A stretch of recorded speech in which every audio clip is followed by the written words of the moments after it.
আজ বানাবো দেশি কইয়ের ঝাল। ঝালের জন্য কই মাছটাকে ধুয়ে রেখে দেওয়া।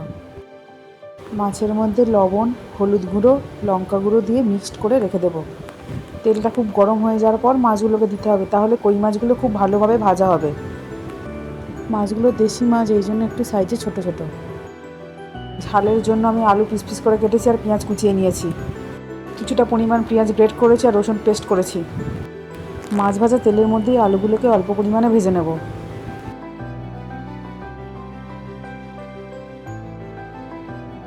আলুটা মোটামুটি ভাজা হয়ে গেছে, এবার আলুটা তুলে নেব।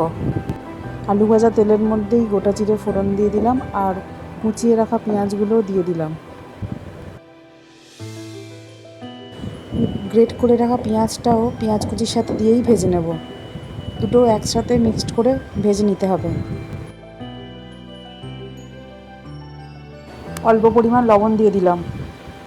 এবারে পেস্ট করা রসুনটা দিয়ে দেব। লবণটা আগে দিয়ে দিলে ভাজাটা ভালো হয়। অল্প পরিমাণ আদা পেস্ট কড়াইয়ের মধ্যে দিয়ে দেব। ভালো করে কষে নেওয়ার পর ভাজা আলুগুলোকে আমি কড়াইয়ের মধ্যে দিয়ে দেব। এবার কড়াইতে দেব হলুদ গুঁড়ো, লঙ্কার গুঁড়ো, জিরে গুঁড়ো আর দেব ধনে গুঁড়ো। সবই অল্প পরিমাণই থাকবে, অল্প পরিমাণই খেতে বেশি সুস্বাদু লাগে। দিয়ে ভালো করে কষে নিতে হবে। মশলা কিন্তু সব হাফ চা চামচ করে দিতে হবে, অল্প পরিমাণে। এটা খেতেও সুন্দর হয়। ভালো করে কষে নেওয়ার পর ওর মধ্যে দেব অল্প পরিমাণে জল। খুব বেশি জল দিলে তরকারিটা টেস্ট পাওয়া যায় না। এই ঝালটা খুব বেশি রিচ হয় না, সবাই খেতে পারে। জলটা দেওয়ার পর কড়াইটাতে ঢাকনা দিয়ে দেবো।